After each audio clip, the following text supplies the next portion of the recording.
The following podcast contains naughty language and ridiculous situations. Listener discretion is advised. Happy New Year! It's very exciting, you know. How can we top the greatness that was 2021? I mean, really, it was such a great fucking year, man. It was all full of shamrocks and lollipops, and everyone really got what they wanted, and it was best of times for everybody. No, wait, that wasn't the case at all. I think it kind of sucked. But hey, maybe we're saving it up, and 2022 will be the good one. And I'm a liar.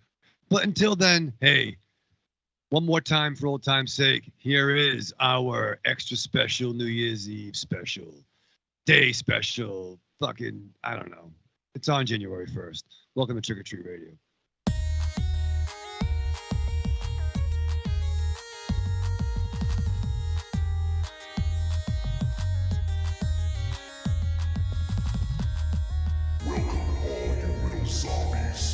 You're listening to Trick or Treat Radio, starring the Deadites.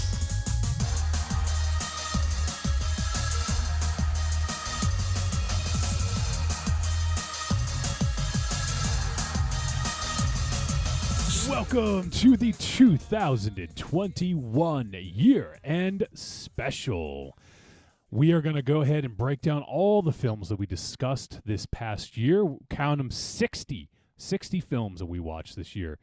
Ravenshadow, when you think about 60 films in 1 year, what is that? How does that make you feel? You're tired, Johnny. Yeah, you're pretty tired. I get a little exhausted. Yeah, I get a little bit nervous too. You want to watch them all again? I don't know. But like, it's funny. It's funny though, going this trip down memory lane. With the list you provided, it's like, oh, that was a good month. I like that. So I think some movies might have made my list based on how I was feeling during that stretch. Nothing in December is on my list. Wow, spoiler alert. Jesus. Oh. All right, so we've done this now. This is, I guess, the 10th time. Wait, no, we didn't do it the first year because we'd only had a few months under our belt. So I don't know. I'm not good at math. Actually, I am, but I don't know if that makes it 9 or 10. But I think this is the 9th year-end show. And so what we do, if you are new to this, all of us, we have all made our top 13 list for best films of the year that we've reviewed on this show. So just to clarify, I know a lot of people have very stringent rules about their top lists for the year. What we do is we just cover all the films that we do on the show are fair game. So whether it was a new film, whether it was an old film, whether it was a really old film, whether it was a film that came out in 2020 and doesn't quite fit into 2021, it doesn't matter. Anything we covered is eligible for the list. Now, sometimes hosts have different criteria. Like, for instance, I'll just say right off the bat, I didn't include the film Tenebrae because we did that for episode 450. I didn't include it because it's one of my favorite Argento films. Like, to me, it almost seems like it would take a spot away from another film that we did on the show. So for me, I just disqualified that. No one else has to do that. That's just my own personal criteria. We'll get into more of our criteria as we start to break down the lists. But what we'll do is we're all going to give our top 13. We'll go down from 13, go all around, and then do all the way down to 1. And once we get to 1, what I'm going to do is I'm going to keep track of all the films. And we're going to go ahead and give them points. So, for instance, the number 1 film will get 13 points. The number 13 film will get 1 point. And it just goes from there. So that's how we do it. It's weighted by how high it is. That way, a film that's number 1 is weighted more heavily. So, and then what we do is we add up all the numbers and we find out the master list for Trick or Treat Radio for 2021. And then we'll find out what the top 13 films of the year are. And it works out well because there's 4 of us. We all have varying tastes and what we like. So it'll be interesting to see where we land on this one. And I feel just overall, I feel this is a really good year for film. Like, I actually had trouble picking the worst film of the year. And typically, I don't remember having that much trouble. So for me, this was really difficult. I had my first, top 6 or 7 all pretty easy, and then I just had to kind of align them. But for me, 8 through 13 was harder this year. So, but we're going to go ahead and do that. And we do have as of now, I think we only have one voice message, and we have an email for top 5 lists. I didn't heavily solicit them this year because MZ's final live show was recorded last night, and I didn't want to overwhelm people by asking for too much, and we got a lot of messages for MZ's farewell show. So, I didn't want to inundate people with requests. So we do have some, though, and if some trickle in during the episode, then great. I'll also play those. But as of right now, we're going to be a little light on top 5 lists. And also to let you folks know, we'll also be doing a companion piece on Patreon. And the Patreon show is going to be a companion to this. We're going to give some honorable mentions. We're going to talk about the top 13. We'll talk maybe about the top films in depth a little bit more. And then we also have our own top 5 lists that we'll be giving. So, we all do unique ones, and every year could be different. I'm doing the same one as I did last year, but updated for 2021. So if you're not already a patron supporter, go check that out. For as little as $2, you can help support us, and you get that additional complimentary, not a compliment as in I think you have nice hair, Ravenshadow, but it's a nice companion piece. Can you say that again slowly? You got the Pantene flow going? Yeah. Separate shampoo, separate conditioner. There you go. That's the way to go, right? Aries, you use shampoo and conditioner in the beard? I use a shampoo, yes. Okay. Not a conditioner, though. Is it a shampoo combination with conditioner or just shampoo?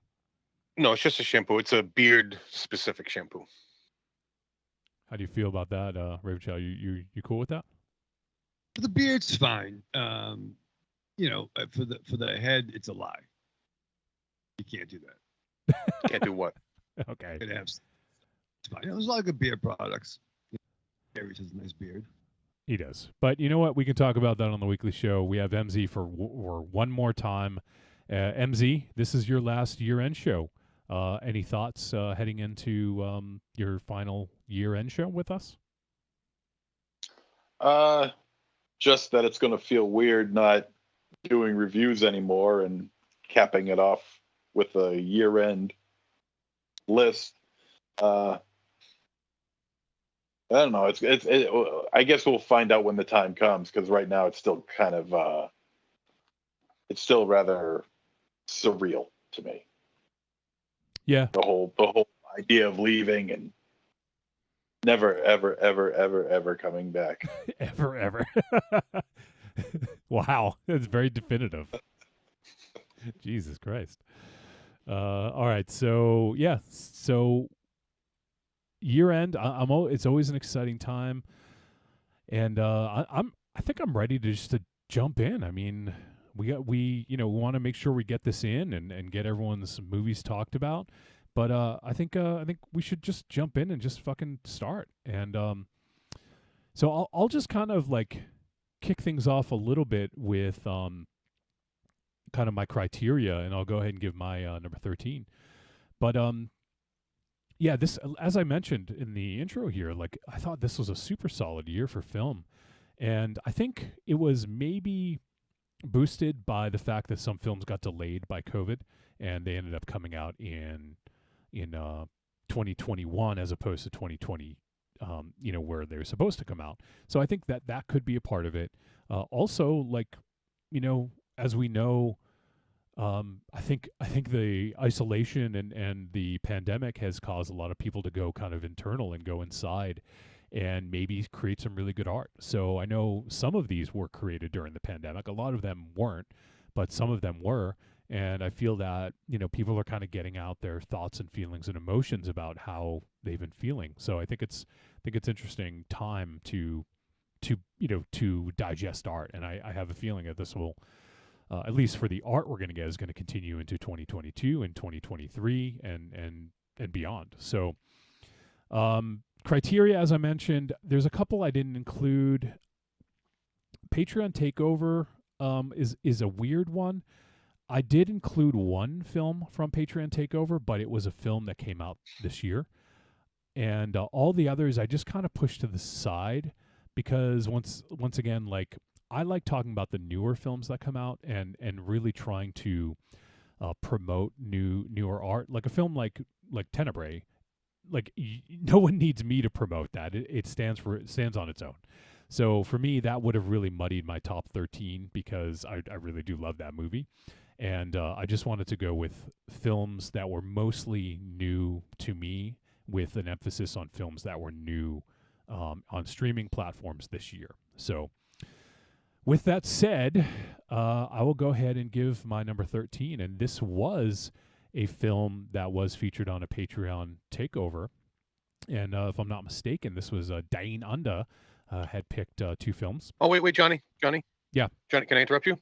Please, yeah. In the past, we've given our guesses. Yeah. Oh, thanks, Ari. I actually, funny thing, I actually wrote all those down and I just completely forgot. Great. You can interrupt me anytime for something like that. So, all right, I'm going to go. Oh, man, I hadn't even thought about this. So, let me see. I'll go first on this. And, oh, man, I don't know, Ravenshadow. Like, I don't even know what you like this year. I don't know what you didn't like. Yes, you do. You know me. No. Look into my mouth. All right, so I'm gonna go Ravenshadow. I'm gonna guess Psycho Gorman. MZ. Ooh, you're a tough nut to crack sometimes with these. For MZ, you know what? I'm not sure if this will be it, but I'm gonna go out on a limb here, and I'm gonna guess Teton for MZ. Oh, For Aries, you're so hard to read, man. I don't even know what you liked. You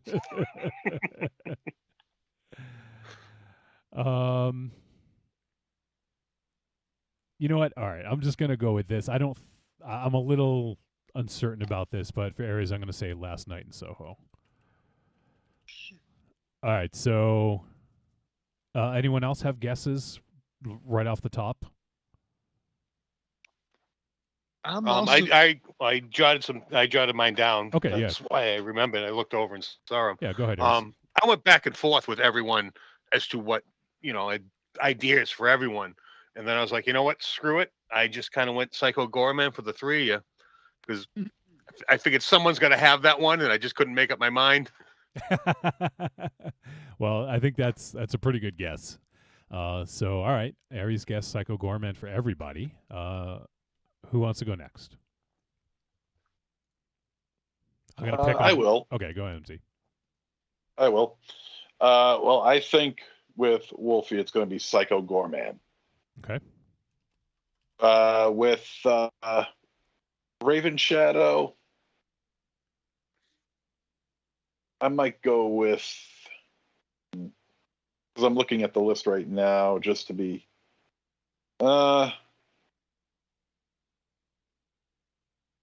I think for Ravenshadow, I think I'm going to go with Fried Berry. interesting. And Aries, I am going to say.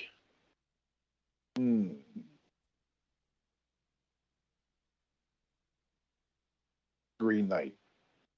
The Green Knight. All right. Now, Ravenshadow, your guesses. It's hard. Like I think I might take a page out of Aries' book and just say Psycho Gorman for everybody. Save you the trouble of looking back at the list. Yeah. Yeah, right. I totally forgot about the Green Knight. It is like Aries your like double D lifeline for this episode? They're very similar. But no. For Aries, I almost thought, Army of the Dead, because Aries kind of acts like Dave Bautista, but no, I know. Yeah, Aries is hard. I am. You can see that from there. Jesus Christ. Yeah, Ravenshadow, he has the full view there. It's cut off for the listeners. See, that's why he's only half Irish, folks. That's wowzy. All right. So thank you for reminding me about that, Aries. Now let's jump into it. So, all right. So my My number 13, as I started to say, is a Patreon takeover pick, and it was picked by Dane Unda. And he picked 2 films for us, one of which we almost did earlier in the year, and for whatever reason we just didn't. So that's why this one for me as a Patreon takeover is included, because it's a film we almost did, and then it just kind of fell to the wayside, and then I'm glad that he picked it. And the name of that film is Hunted. I thought that this was a really cool, interesting way to. It wasn't necessarily the a Big Bad Wolf and a Little Red Riding Hood story, but there's certainly an element to that. And I thought that this was a super smart way of going about it. Very tense, very good atmosphere. So I really dug this one. It was directed by Vincent Perrineau, and it starred Lucy DeBay, and I really dug this. So for me, Hunted is my number 13. Let's go to Aries. All right. Yeah. My criteria, I eliminated nothing. Everything was in consideration for me. We watched it for the show. I considered it. I may have used, an older film might have got eliminated as a tiebreaker because it was an older movie, or just eliminated from, as I was breaking things down. Okay, those were old. Won't consider those because I'm running too deep as far as movies go. But rewatchability is huge for me with these movies, and also remembering them strictly by name. If I can't get somewhat of a memory of the movie by the name, couldn't have been that good for me. Like so that tends to get eliminated as well. Even looking back, and may have given it a higher rating, but because I didn't remember it, might have been knocked down or knocked completely out. But that being said, my number 13 was The Vigil. Vigil. I can't even say that right. Vigil. Vigil. Yeah, that one. God damn it. You're not even drunk. No, I'm not. It's the afternoon. I'm having water. That movie is stunning visuals. Stunning visuals. Sober, that's why he can't. He's sober. That's why he can't operate well. Yeah. Can't talk when I'm sober. God damn it. That's why you try to push the show later. Yeah. But the atmosphere in the movie was great. There was so much tension, and you didn't quite know what was going on, and I wasn't familiar with what was happening in the movie. Like, that was a foreign concept to me. So I liked that it was new and unique. So that's why that movie is my number 13. All right. Vigil for Aries is his number 13. Let's now go to Michael Ravenshadow. Yeah, and to be fair, like, once again, a lot of I do share some similar thoughts with Aries, where, right, do I remember it? Is it something that comes to mind? And also my criteria would be do I want to tell people about it? From the perspective of, going out on break, 10-minute break, and oh shit, you gotta watch this fucking movie, or yo, you gotta come over and watch this fucking movie. You know what I mean? Yo. Oh. Or maybe I forgot and had to watch a trailer and say, oh yeah, I remember that movie. That's kind of my criteria. And I did get up a little bit later than I expected to. Okay. What are you gonna fucking do? We ain't splitting atoms. But no, for my number one is this Number one. Yeah. Wait. What? Wait. Sorry, Are you reverting back to like Are you 9 kidding? years ago? No, I have 9 years ago. Try 3 years ago. I have it written down. Yeah, turn the paper up, like, rotate it. There you go. Yeah. No, We've had 13. 2 people that say number 13, and you're already at number 1. We got shit to fucking do today. Come on, let's wrap it up. All right, my number 13, fucking MonsterZero. This actor has had an interesting trajectory in the last couple of years.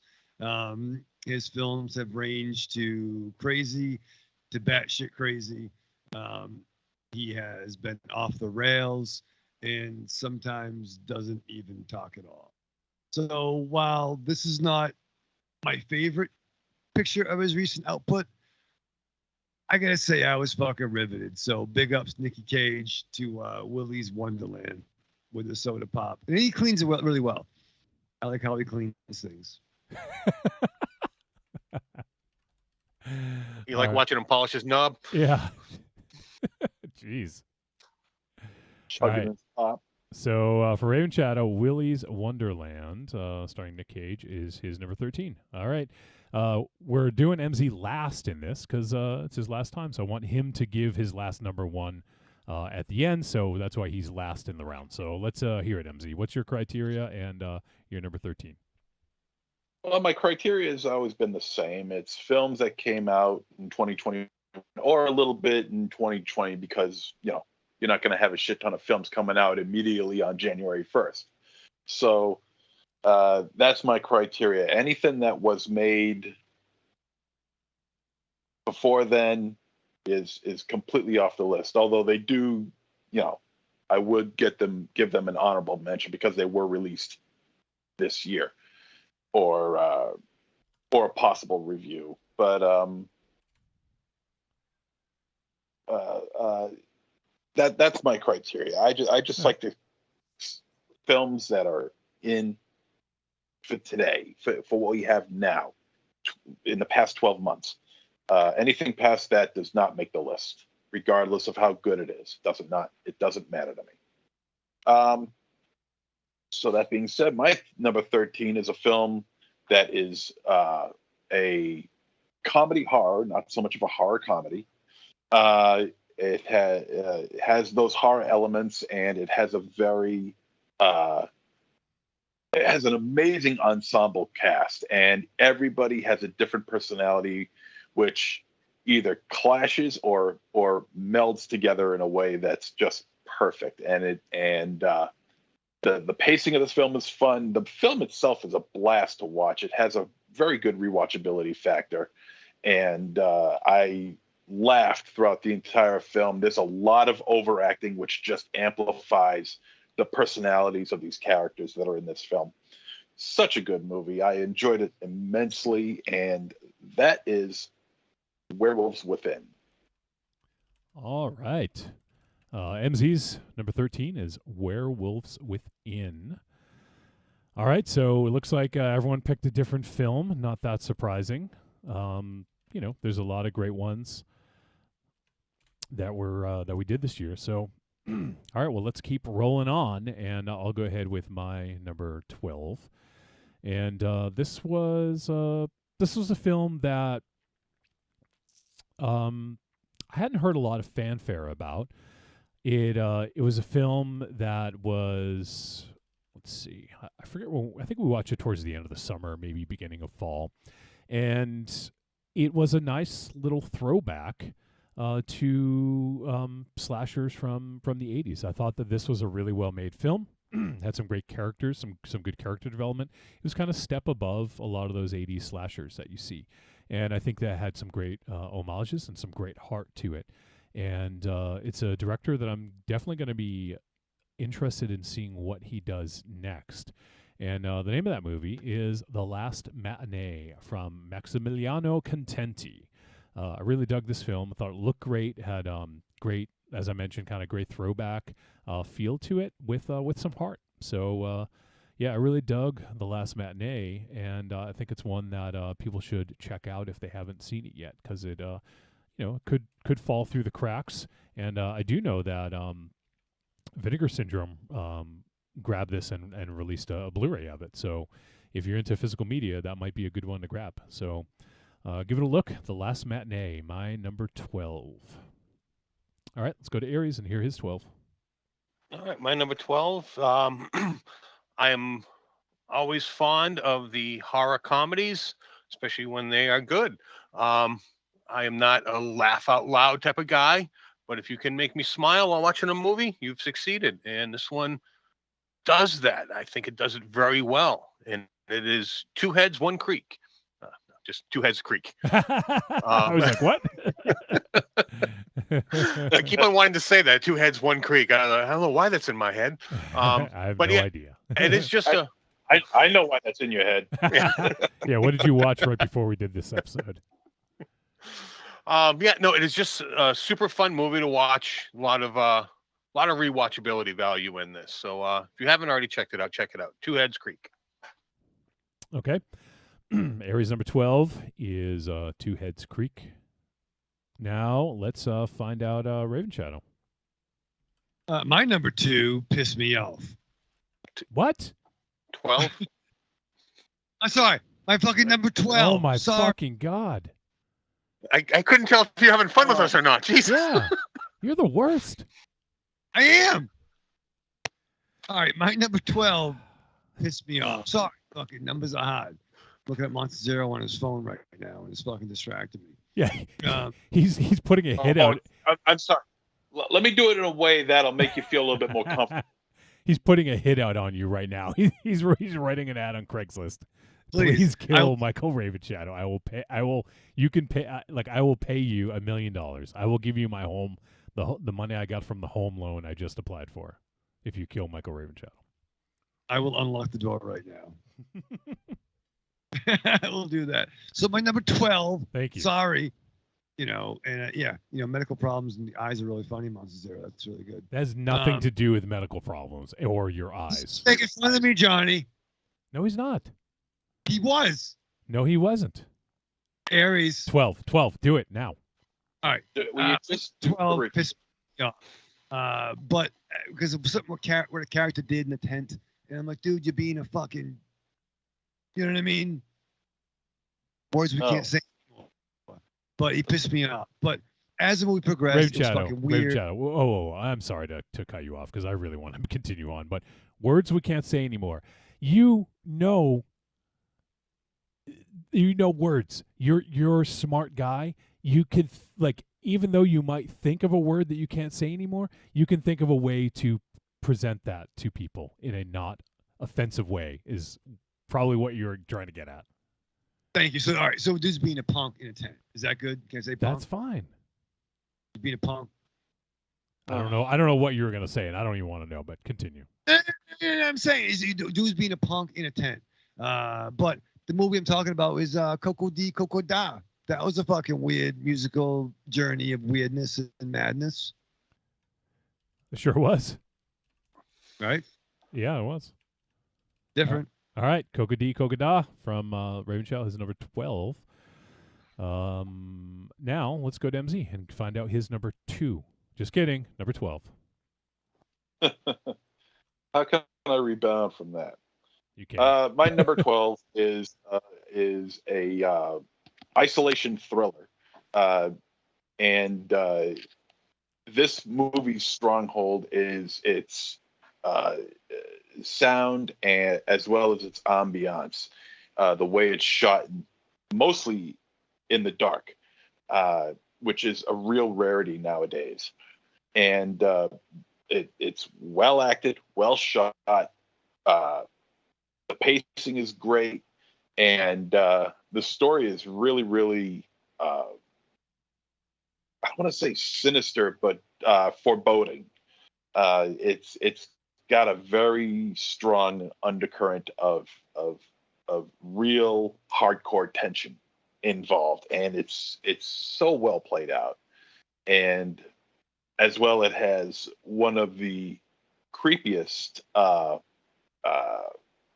inanimate objects, or maybe in this case, animate object, ever put in a film. And that goes to the movie Caveat. Oh, okay, yeah. Talking about the bunny? The bunny. Yeah. Yeah. All right. MZ's number 12 was Caveat. So we have now gone 2 rounds and no repeats yet. Pretty interesting. So, all right, let's head now to number 11. And this was a film we did fairly recently. It was in December, Ravenshadow. I didn't disqualify films for being in a month that I didn't like. You Randy Orton coming to the ring? What are you doing here? All right, so this is a film we did in December, and at first there was I wasn't quite sure what I think about this film because I had, I think, preconceived notions based on a film we did last year on a similar topic, and but at the end of the day, after watching it, I really dug it, and I liked the lore behind it, and I liked a lot of the subtext. You guys know I'm a big fan of subtext, and this one, the more we talked about it and the more I thought about it, the more I really liked what the object and the monster stood for, and it really kind of got me thinking a little bit more than most films. So for me, my number 11 will be the Advent Calendar. I liked the creature design and also liked the Advent Calendar, the box in it. I thought was really well executed, and it just is a film that has some good gore, but also makes you think a little bit. And I think it has a great portrayal of of a paraplegic and someone in a wheelchair, and that's not something you see in this light very often. And I think it was just a super well executed film from director Patrick Ridvermont. So yeah, the Advent Calendar. It is if you want to check it out, it's on Shudder. So that would be my number 11. Let's find out Aries' number 11. My number 11, I think I might have been alone with liking this one or liking it to the degree. It's hard for me to remember because this one is going back quite a ways. I did have to get reminded of this one. Like I couldn't remember by name, but once I saw it, I was like, oh yeah, I really liked it. And it like brought out something, and I was like, I want to rewatch that. So that right there, that had to be on the list, just because, even though I forgot it, seeing the poster art, I was excited about it. So I really wanted to. I'm gonna try to watch this one again because this movie, although it wasn't spectacular, there was something great about it, and it was a nice horror sci-fi with a little bit of drama thrown in, and the characters were so well done. Probably gonna butcher the name because I'm having trouble speaking today, but Synchronic with Oh yeah, Anthony Mackie. Mackie, yes, with Anthony Mackie. It was, I don't know, just thinking about the movie, like it really just wanted to make me rewatch it. So that is huge for me. So that is my number 11, my number 11 pick. All right, Synchronic. And I think that's it is let me just find out the directors' names. I'm just completely drawing a blank. I know Justin Benson and Aaron Moorhead. That's it. And we've done most of their films on the show, if not all of them. And that was one we watched early in the year. And they have gone on to, after that, they are doing the Moon Knight TV series. So that movie, really, I don't know if it was their relationship with Anthony Mackie or what, but that sort of catapulted them up to the next level, so to speak. And that makes me super excited for the Moon Knight series. Not just because they're doing Moon Knight, but also, not just that there's a Moon Knight series, period, but also because Justin Benson and Aaron Moorhead directing it. I think that's super exciting. So, based on the films we watch of theirs, Synchronic and all the others, I think that they will do a really good job on that. So, can't wait. All right. Now, Michael Ravenshadow, your number 11. 11. Yeah. 11. My number 11 is Queen of Black Magic, man. All right. Anything else you want to say about it? Or just let it speak for itself. I know, it's fucking family. Shit goes on amok. It's you don't have crazy. to tell the plot. I just mean, like, maybe people will be like, well, why'd you like it? Because I like family shit running amok. That's why. All right. There you go. Family shit running amok. Queen of Black Magic. Yeah, it was a remake that popped up on Shudder. Pretty crazy shit that happens in it. And the film is directed by Kimo Stambul, who is the other Mo brother. Not Timo, but the other one. Oh. And it was written by Jocko Anwar. And we have done some other films from Jocko Anwar, like Impetigore and Satan's Slaves. So good combination there for Indonesian horror. So yeah, Queen of Black Magic. All right. Now, MZ, let's hear your number 11. My number 11 is a fairy tale of sorts, or a folk horror, uh, dealing with a very sinister being. And what kills me about this movie, at least when I first saw it, was that I thought I was watching the wrong film, because you get the first 10 minutes of this film, and then the tone and the setting is completely different from the rest of the film. It's like I thought I was watching the wrong film. So that threw me for a loop. That was kind of nice. It changes, that kind of drastic change was really, really cool. But it also deals with murder, and a cop trying to solve these murders, but also dealing with a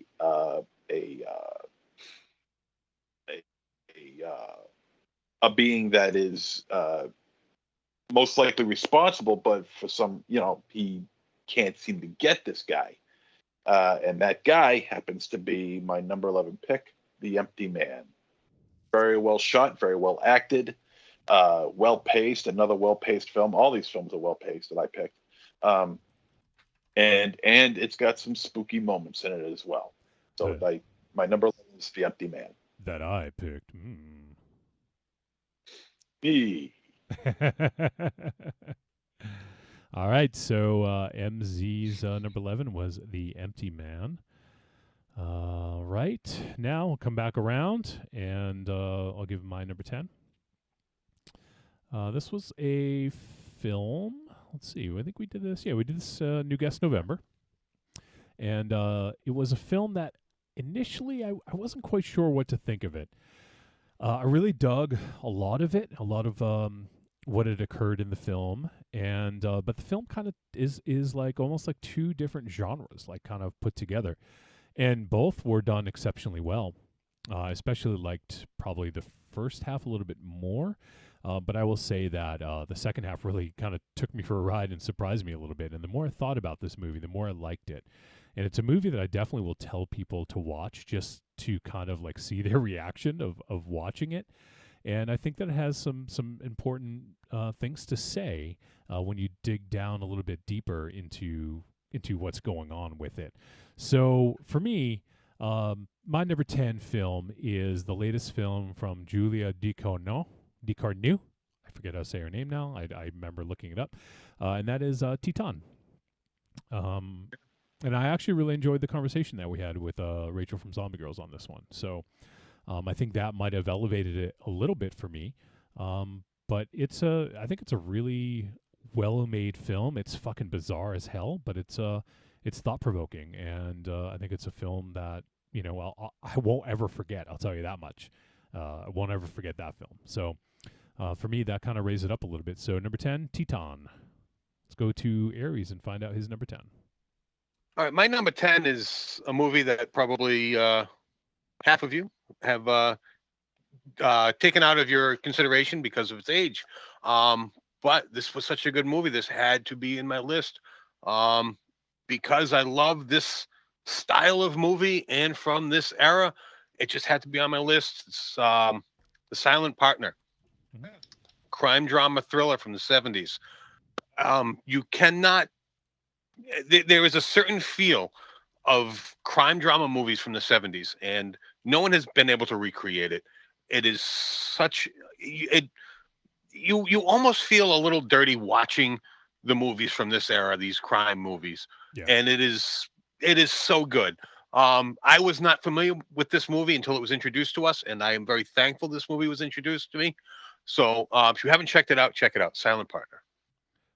Yeah, it's a really great film, and you're right. I did disqualify it because it really would have made things more difficult. It probably would have ended up on my list somewhere.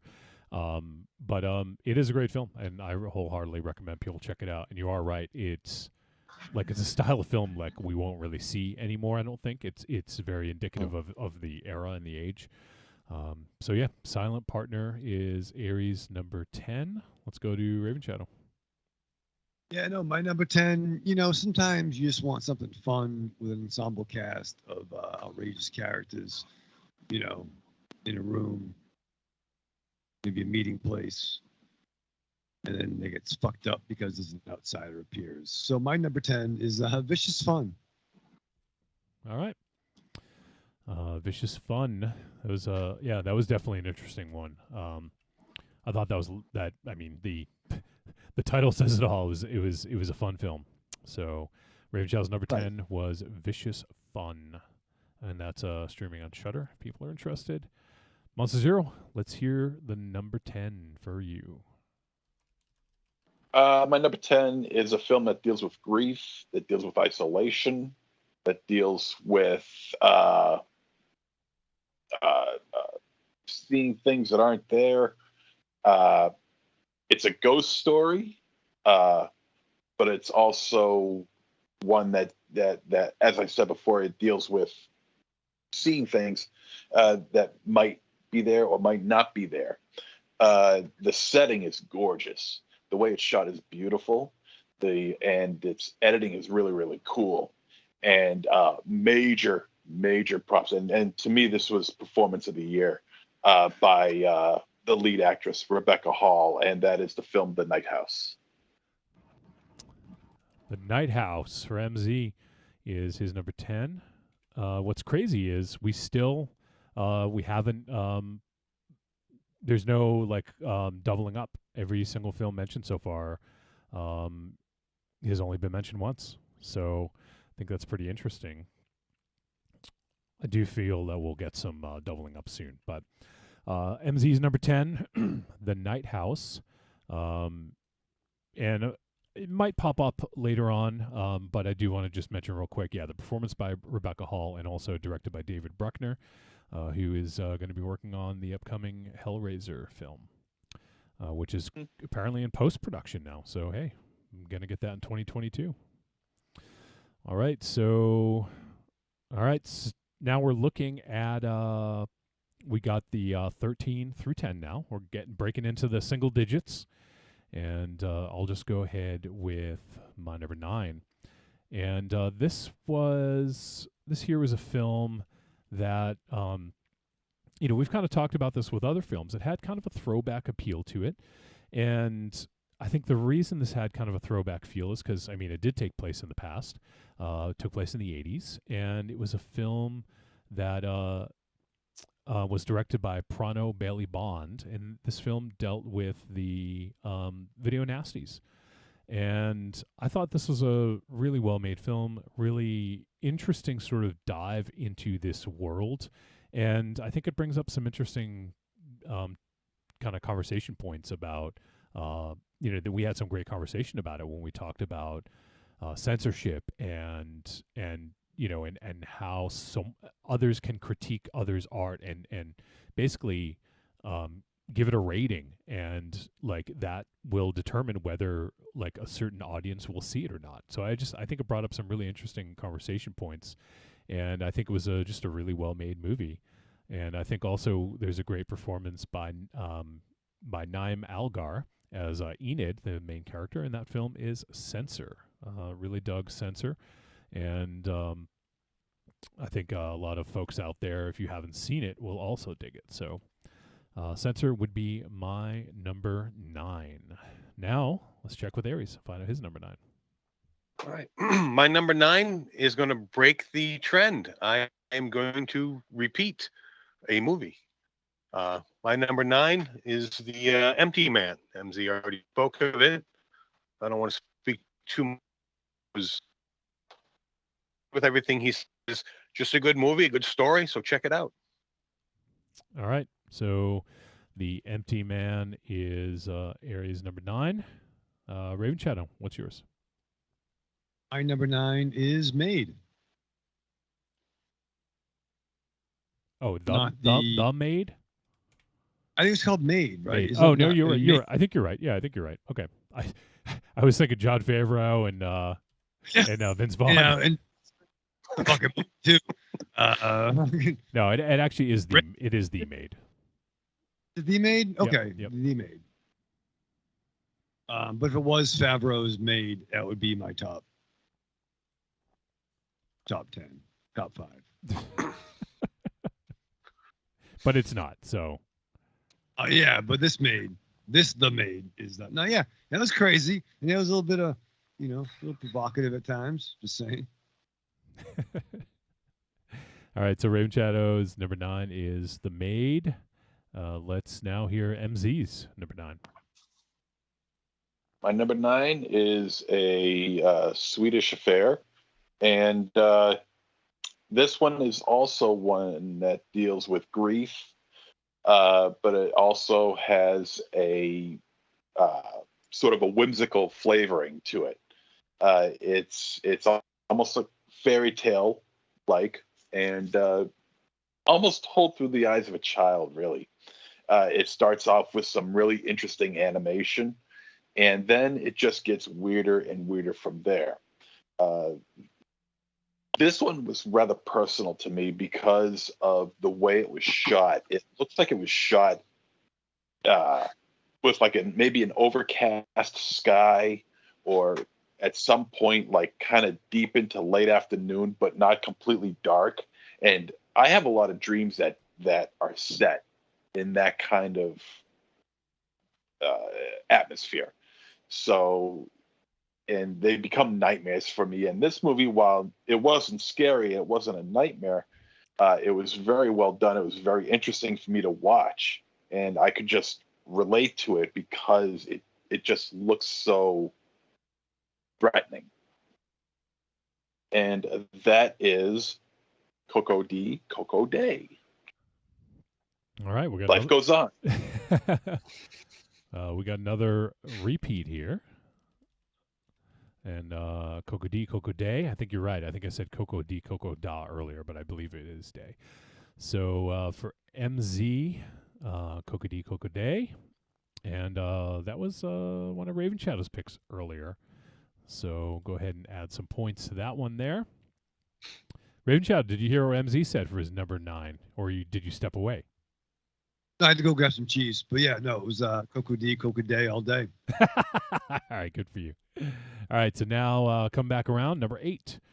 This film actually was mentioned, and it was just mentioned, so I'm not going to say too much more about it. But I just liked how nightmarish this was, and just how thick with dread and the sort of like ambience of the film was just really, really well done, and just the performance from Rebecca Hall was just incredible. So I think it was, I think you said this, MC, was one of the best performances of the year, and I would tend to agree with that. And for me, I do feel that The Night House was an awfully good flick. Tough trying to find where this one was going to land, but ultimately it fell number 8 for me. So The Night House, my number 8. Let's go to Aries, number 8. All right. Okay. I'm unprepared. No, my number 8 is a movie we just talked about, and so I don't really want to say too much more on it. Malignant. We just did it last night. It was a very enjoyable movie. A lot going on. A lot of holy crap! I forgot what I was going to say. The mystery. The one thing I love about movies with twists or whatnot in it, although I love to figure out the movies and guess what's happening, I love it even more when I'm wrong, and I was wrong with this movie, and that elevates a movie to me because I usually can guess movies, and when I'm wrong, I love it more because I like being fooled, because it enhances the entertainment value. So that. For me, that was huge with this movie, and so check this movie out, Malignant. All right. Number 8 for Aries was Malignant. Ravenshadow, let's hear yours. And my number 8 has been said already, but I'm going to reiterate it. And I actually talked to a friend of mine today. I turned this on to him. Well, hopefully he'll check it out. I like the atmosphere. I like the being on the job, being on the watch, so to speak, in what could be a very off-putting scenarios. And my number 8 is the Vigil, or Vigil rather. All right.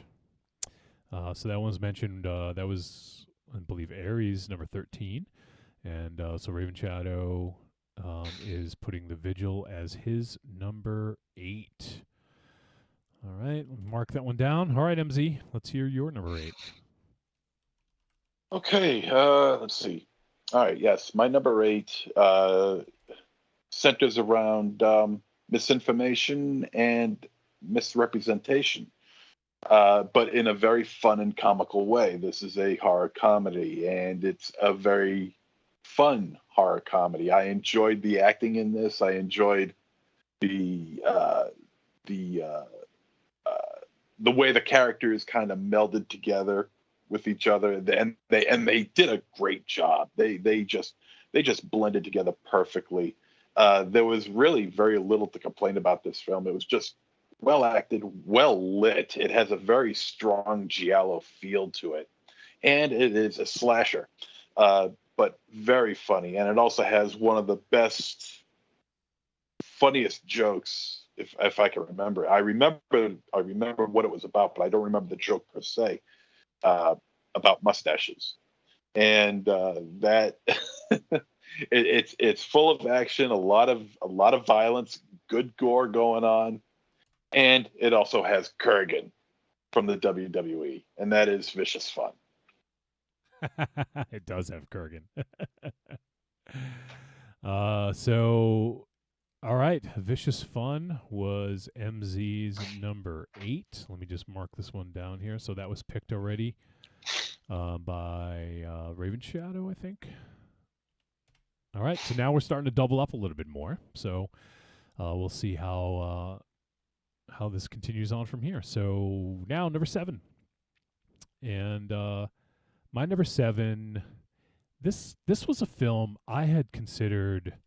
When we watched it, I just knew it was going to appear on the top 13. I didn't know where because, obviously it was maybe halfway through the year or maybe towards the beginning of the year that we watched it. So I had a feeling it was going to, kind of last throughout the year. And I wasn't sure where it was going to end up. But I thought that this was a great film about dreams, nightmares, visions, and they just had so many cool visuals. I love the way the nightmares were filmed in this, and I just think overall this was just a really strong film, really interesting. I like some of the some of the material that it tackled, and just really dug it. And I think it was a strong performance by the lead, and played by Julia Sarah Stone, and the film is directed by Anthony Scott Burns, and that is the film Come True. This really surprised me. I really dug this film quite a bit, and that's why I put it as my number 7. So Come True, my number 7. Let's go to Aries. Oh, I'm sorry. You better be. Yeah, no, yeah, I just got a text, and I'm at a loss. I really feel I need to say this. Betty White just died. Yeah, I actually just saw that too. Oh, I wasn't going to say really? anything, but yeah. Oh, damn it. Yeah, I'm sorry, MZ. Well, sorry everyone, but I know MZ, you were especially a big fan. Ah, son of a bitch! Really? Yeah. Fuck. I saw it on Facebook. Patsy had posted it. All right, yeah, sorry to bring the show down. Because I just saw that, like it was just it's a little hard overwhelming. Yeah. Sorry. All right, so we should What? dedicate Aries number 7 to Betty White. No, we Jesus should not. Christ. I can only imagine what it is. It's Okay. We're at number 7. Okay, my number 7. Kind of a it's a simplistic story, but kind of weird, trippy vibe to it. Come True. That's So, the one. yeah, So the I'm one I sorry. just. Yeah, it's all right. You might not have heard because you're paying because you got that news, but that's Yeah, the I'm one I sorry. just picked. Yep. Yeah. Oh, okay. Yeah. Yeah. So Come True is also Aries number 7. Let's go to Ravenshadow. Yo, my number 7. You know, this things I'm into, and one of those things are bad girls doing bad things. You know, and if they somehow come across a supernatural force to kind of like aid them, I'm all for that. So my number 7 is Candisha. All right. Number 7 for Ravenshadow's Candisha, and that film was directed by the directing duo who did Inside, which obviously is a great film that we've talked about on the show. And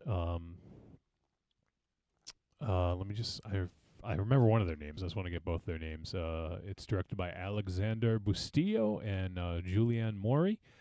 And yeah, we watched also The Deep House from them as well this year. So there you go. Candisha is Ravenshadow's number 7. All right, MZ. My number 7 is one that deals with it deals with 80s tropes, 80s thinking of plot lines. Anyway, it has a very 80s style plot line, and we just talked about it. So I don't have to really go any further because we already talked about it, and that would be Malignant. All right. MZ's number 7 was Malignant, so that one now has appeared on 2 lists. All right. Getting down the nitty gritty here. Let's go now to number 6. And I think I'm actually making a last minute change here. Not these ones went back and forth a little bit earlier, so I'm gonna just change them back because the more I think about it, the more I think that one should be a little higher. All right, so my number 6 is a film that we did a little bit earlier on in the year. It was one that I was looking forward to. This is one of the films that got delayed due to COVID. It was supposed to come out in 2020, and it got delayed. And the film was written and directed by Rose Glass, and it's a A24 film. And I loved. It was a very sort of reserved film. But I think it was super effective, and I loved the relationship between the two main characters. And I just think it's a super well-directed film, and I love the ending. And that film is Saint Maud. So Saint Maud would be not my number 6. Let's go to Aries. Yeah, my number 6 already been mentioned. And I will, Johnny, you had mentioned it. I agree with everything you said about the movie. Everything, except you like the subtext a lot more than I do, although I do appreciate it. My number 6 is Advent Calendar. All right. Advent Calendar is Aries number 6. All right. Now let's hear from Ravenshadow. My number 6, just from a personal experience, I can definitely appreciate, a night or nights of just craziness, things going on, substances, arguments, whatever the fuck. Now, while I've only done it on an American soil, this film happened abroad. So my number 6 is fucking Fried Barry, dude.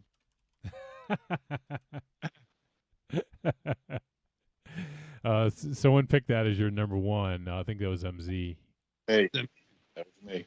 Yep. Yeah. Well, good guess. I actually wasn't sure if it would appear on any list, but it was a good guess.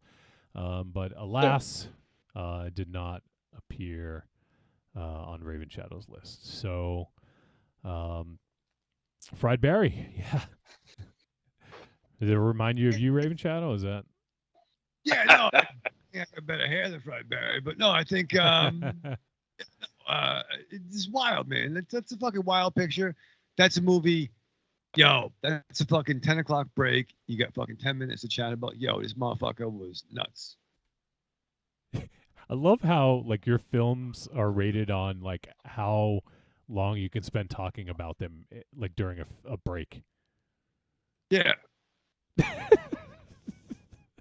Yeah, like some movies like, yo, we'll save it to lunch, dog. That's a half an hour. You know, but some movies are like, yo, crazy motherfucker yelled at aliens. Sent. Way to go. All right, number 6 for Ravenshadow was Fried Barry. Let's find out MonsterZero's number 6. I thought for sure. I knew it'd be on his list somewhere. I figured it'd be higher than that. All right. My number 6 is a film that deals with a guy who really can't seem to get himself out of the fixes that he's in. So he tries to escape his problems, and his problems just seem to continue, even though they're different. They just seem to continue.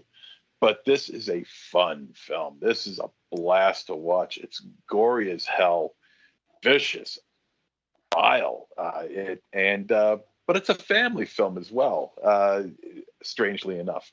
And the lead actor in the film, whose name escapes me, who I'm sure he appreciates because I'm sure he's a listener, holds his own pretty well in this movie. It's quirky, it's bizarre, it's strange, it's hyper violent, like I said, and it's interesting and it's smart. And the camera work is really, really cool too, I might add.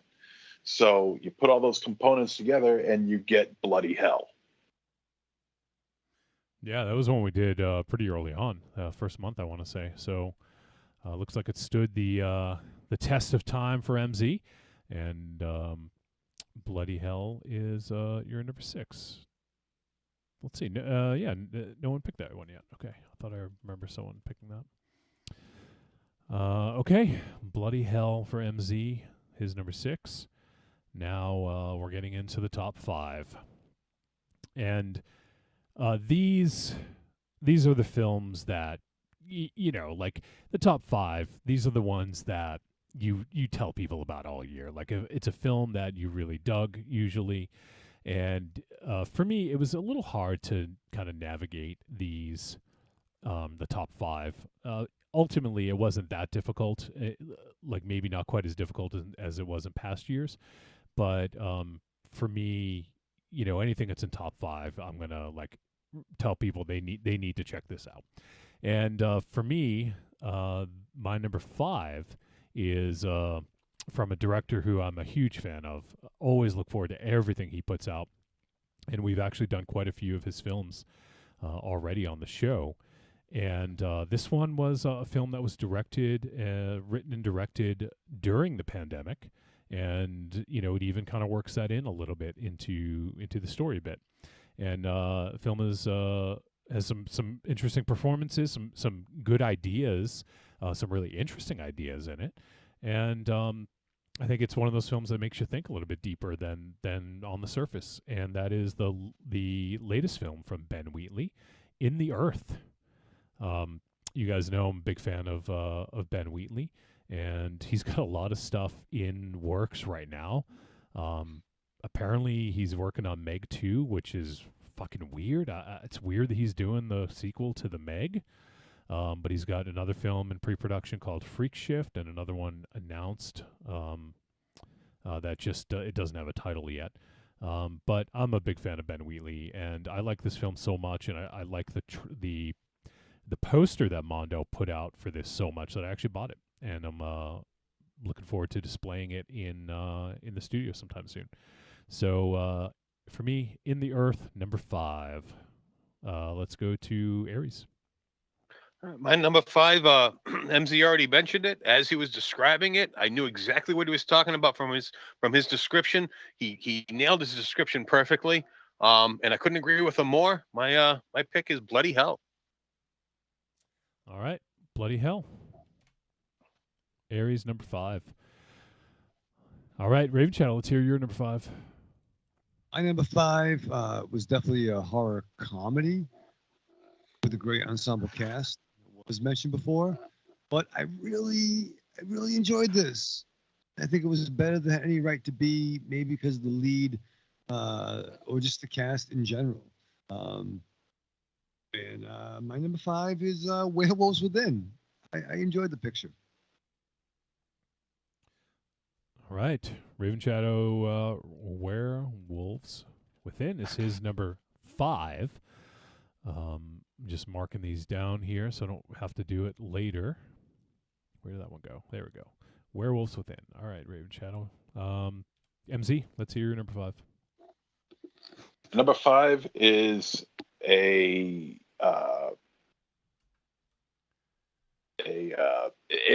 a ghost movie. It's a slasher, and because of that, you don't see too many ghost stories with too much violence and blood involved. But this one has it. Its use of color is important, especially during the last third of the film. It's got a really high creep factor. The performances are on point. The setting itself feels it's wealthy, but it feels very domesticated to a point where anybody can relate to it.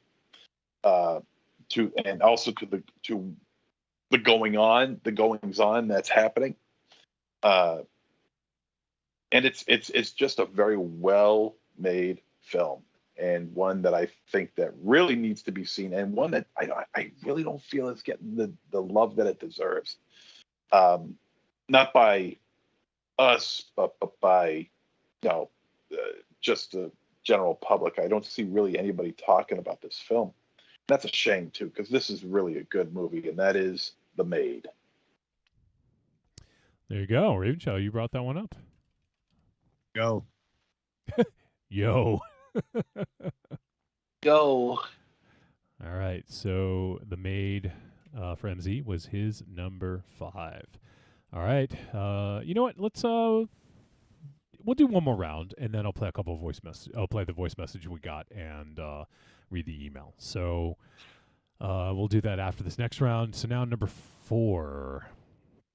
All right. This was a film that we did earlier in the year, and I really loved our conversation about it. And I think talking about this film really kind of showed our growth as people and as men. I think that this is I think an interesting look at toxic masculinity, and it's just just an outstanding film. And I believe, if I'm not mistaken, this was a feature debut. Yeah, it was. This is a feature film debut, and this one ended up winning some awards. And it was directed by Emerald Fennell, and the name of the film is Promising Young Woman. Man, like, this was a tour de force. Great performances from Carey Mulligan as the lead, and then also, like, when we watch this, Bo Burnham plays the like boyfriend, and I didn't really know who Bo Burnham was at the time, but since then he's become like more popular with the pandemic, because he released a couple of like Netflix specials. If you guys haven't checked him out, you got to check out Bo Burnham Inside on Netflix. It's fucking hilarious. He plays music and just sings along to it, and it's like comedy. And they're really catchy songs.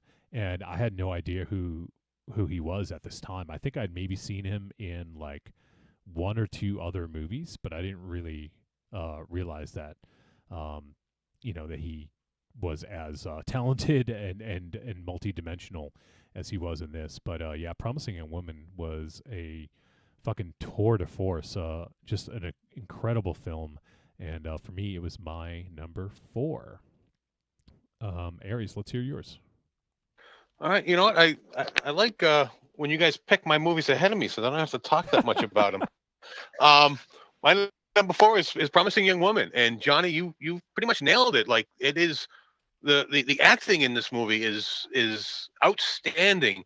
to the degree that it was hard for me to like watch some of these male actors after the fact because they were just so good at being the douchebags that Yeah. they were in the movies. And then you watch them in a comedy, and you're like, no, you're a douche. I shouldn't be laughing at you.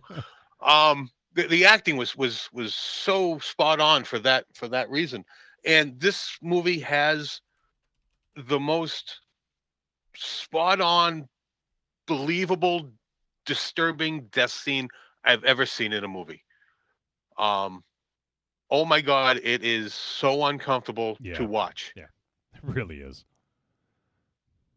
All right, so me and Aries, we had the same number 4. Now let's see what Ravenshadow has to say with his number 4. I mean, to be fair, John, it should be Aries and I. Shut up. But we can.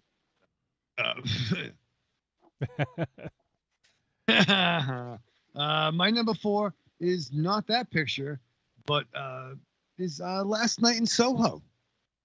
A time travel weirdness, whatever the fuck, beautifully shot picture that I enjoyed.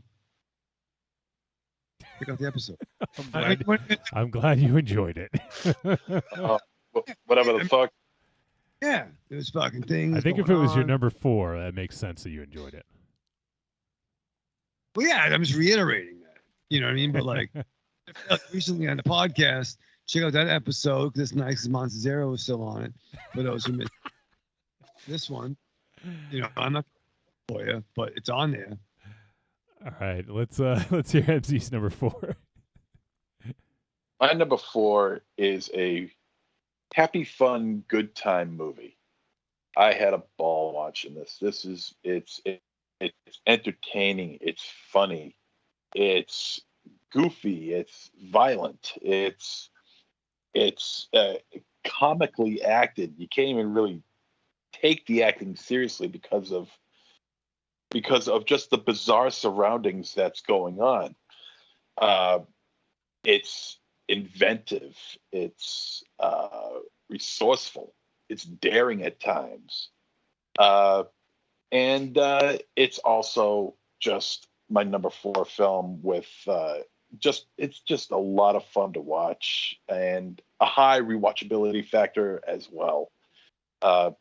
Performances are good, and kudos to the costume designer in this movie, because that person deserves all the credit in the world for bringing back retro style costumes, and I loved it.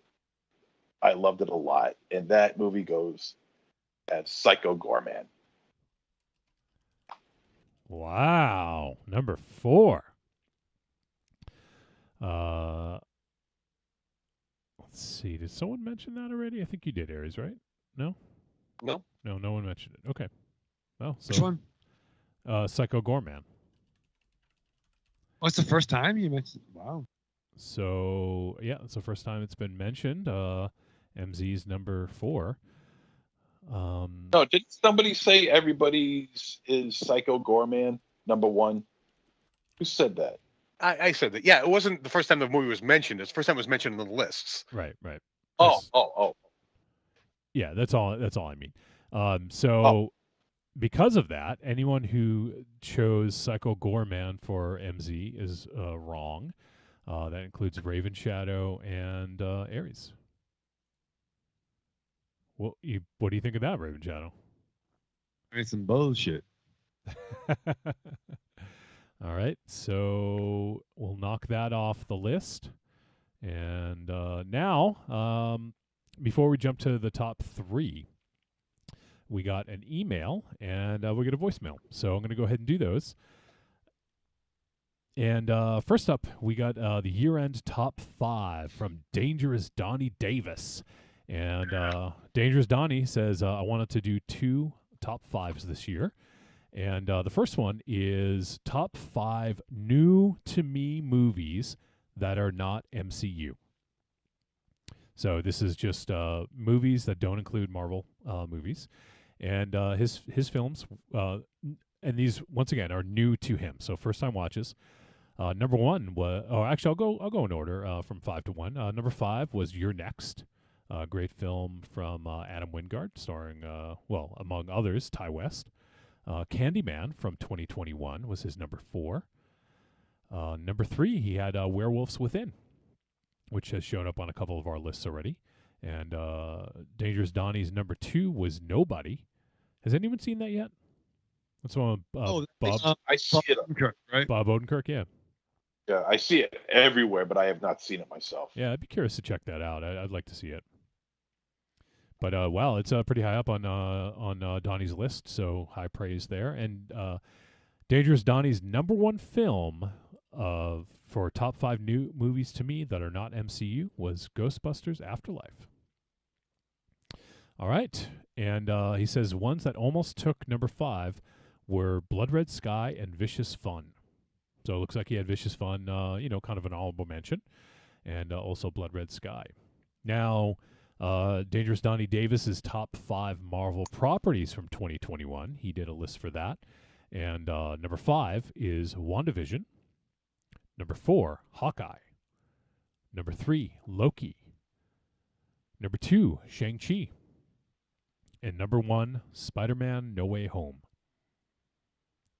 Ravenshadow, what do you think of the list there? Top 5 Marvel properties. Yo, bro, seriously, message me, man. Call me. What does it have to do with what do you think? No, I think I'm gonna tell him what I think, but that's why we have to have a conversation like gentlemen. Why don't you tell the listeners what you Yeah. think? I want to talk to fucking Dangerous fucking Donnie. You can talk to him on your own time. This is the Talk to us, listeners' too. time. That's what I'm fucking saying. Fucking talk to me. Reach out to me, bro. I think it's a good fucking reach out- list. No, why don't you reach out to us and tell us what you thought of it? I'm gonna ask you to reach out to fucking Dangerous Donnie to have him call me. Why would I do that? That sounds convoluted.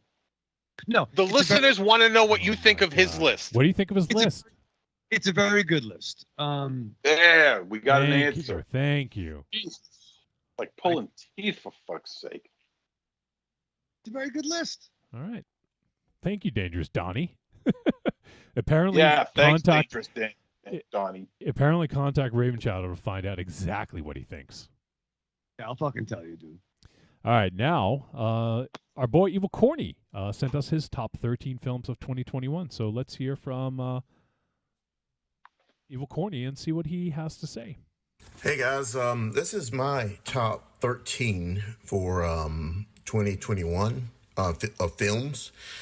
Number 13, The Empty Man. Number 12, Black Widow. Number 11, Zola. Number 10, Malignant. Number 9, Licorice Pizza. Number 8, Shang-Chi. Number 7, The Suicide Squad. Number 6, Last Night in Soho. Number 5, Candyman. Number 4, Antlers. Number 3, West Side Story. Number 2, The Green Knight.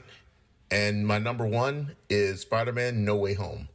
I hope everyone has a happy new year. And again, I'm going to really miss you on the podcast, MZ. Y'all have a good one. I'm Evil Corny out, not Darth Corny. Later. Or Agent Corny, whichever. Good list, Corny. And we won't ask Ravenshadow what he thinks because he'll just say to message him. You talk to Corny anyway, so you can. All the fucking time. No, it's a good fucking list. All right, Corny. Well, it's good to hear from you, my friend, and appreciate you checking in and giving us your top 13. All right, so now we're going to get back to the list, and we're on number 3. These top 3 were hard, man.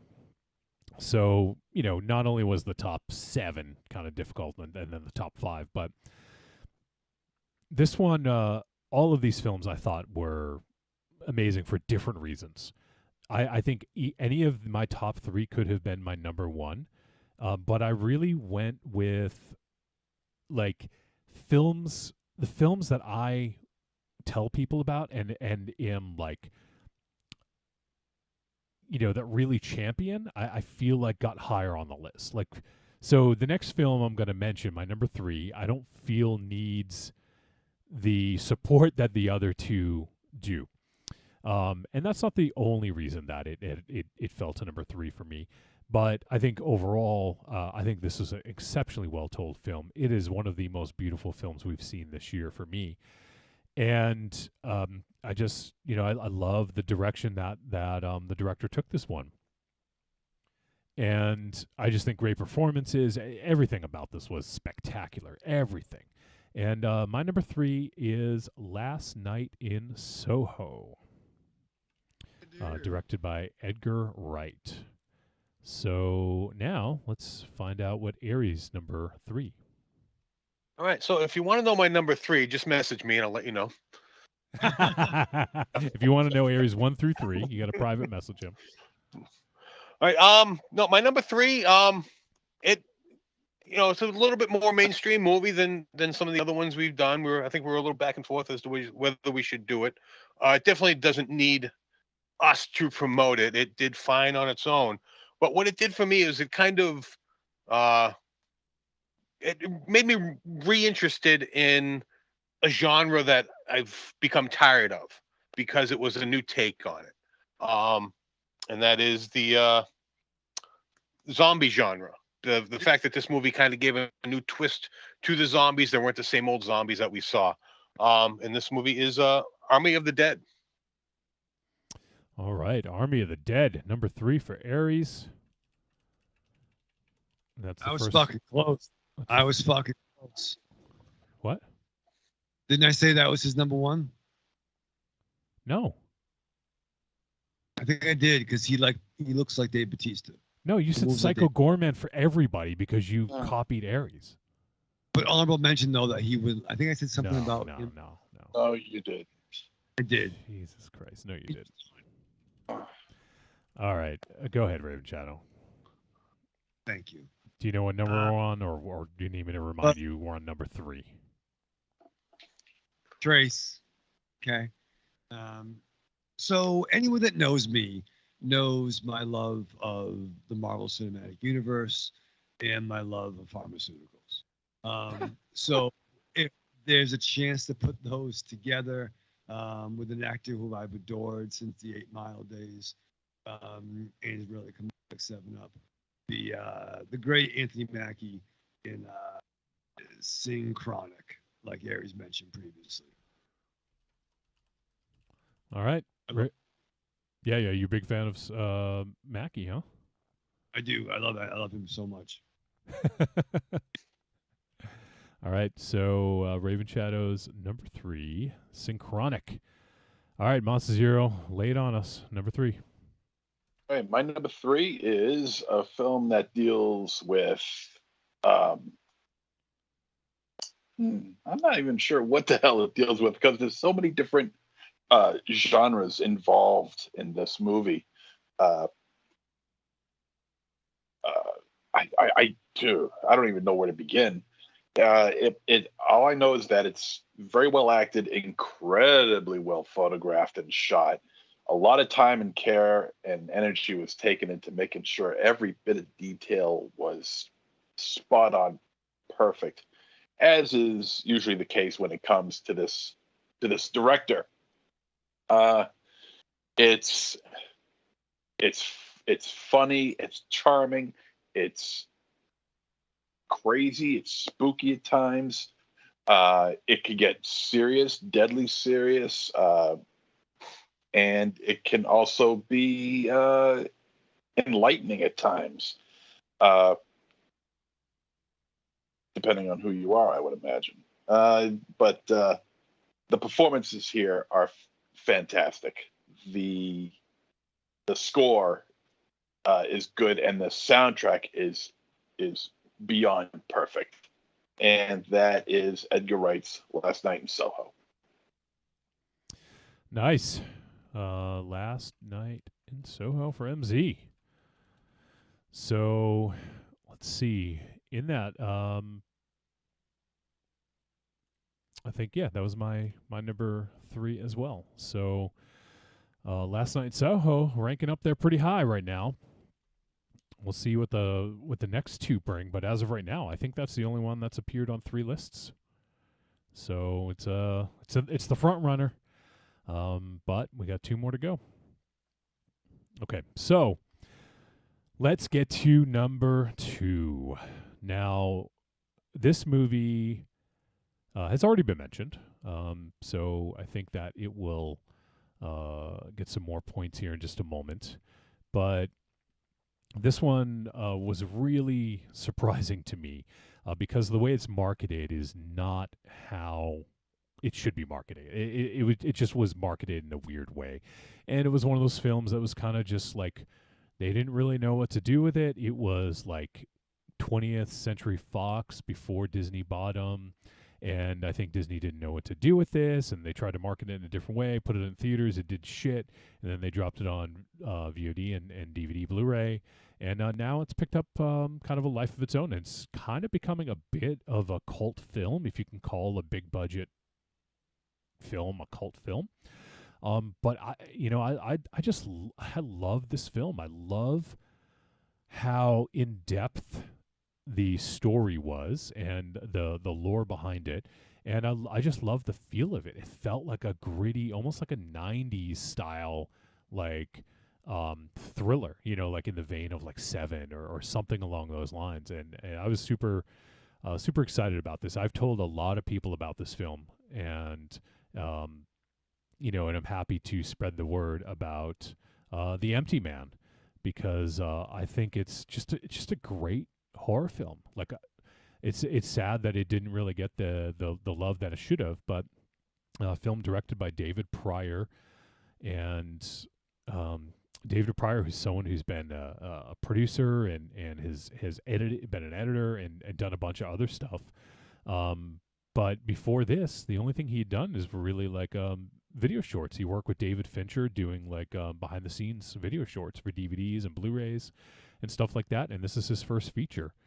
But now he is like, people have taken note. He's actually going to be directing an episode of Cabinet of Curiosities, the Guillermo del Toro series. So I think people are taking note about this guy and his ability to tell a story. So good for him. Empty Man, I think, is a phenomenal film that people should check out, and I'm super happy that we ended up doing it. So that is my number 2. Let's find out Aries' number 2. My number 2 was a movie that was very highly anticipated for this show, and it did not let us down, at least in my opinion. Very fun, very entertaining movie. This movie is very hard to describe. It's already been talked about once, and I anticipate to be talked about a couple more times. It is Psycho Goreman. All right. Number 2 for Aries is Psycho Goreman. All right. Let's hear it, Ravenshadow. My second selection has already been mentioned, and I'm not sure how I can compete with the greatest public orator that is Johnny Wolfenstein. But for a picture that I really enjoyed and have a really hard time, I don't know, man. Sometimes if you get a Y chromosome, you're a dick. In lots of ways. And we're sorry. It sucks. But my second selection is Promising Young Woman. It's a fucking killer picture, and it was dope as fuck. All right. Ravenshadow is number 2, Promising Young Woman. MonsterZero, let's hear your number 2, man. You're muted. Mute. Can't hear you. Sorry, the buzz for this film was very, very high. And it was just very well made. It has a slam bang of an ending. But it's another one, and I noticed a trend as I was putting this list together that there's a trend of grief going on here, and on my list. And I guess that's what I flocked to this year. But I can't help it if they're good movies, and this is a fantastic movie. another one that deals with grief, isolation, hope, death, and for lack of a better term, lunacy as well. It's well crafted. The movie is so well made. There's a certain epicness about this movie. The performances are on point as usual. Just really, really well made movie. And that is Saint Maud. Nice. MonsterZero's number 2 is Saint Maud. All right. Now, number 1. We've made it through. We've made good time. I'm amazed. And I guess what we'll do is we'll run everyone, if you could run through your 13 through 2 first, just to kind of rehash, and then we'll do the number 1. So, and we'll leave the honorable mentions for the Patreon show. I have a few that were so close to making the list, but just didn't. So we'll talk about those in the Patreon show. But so my top 13 list is starting with 13, Hunted. Number 12, The Last Matinee. Number 11, The Advent Calendar. Number 10, Titan. Number 9, Censor. Number 8, The Night House. Number 7, Come True. Number 6, Saint Maud. Number 5, In the Earth. Number 4, Promising Young Woman. Number 3, Last Night in Soho. Number 2, The Empty Man. And let me see. Do I have fuck it. I don't have the drum roll ready, so fuck it. So my number 1 film of 2021 was a film that we reviewed very early on in the year, and it just fucking kept kicking. It just kept staying top the list.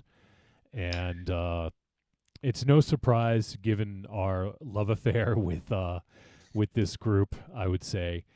And this one was written and directed by Steven Kostanski, and it stars, also features Adam Brooks in the film, so another member of Astron 6, and also has Matthew Kennedy and Connor Sweeney in it.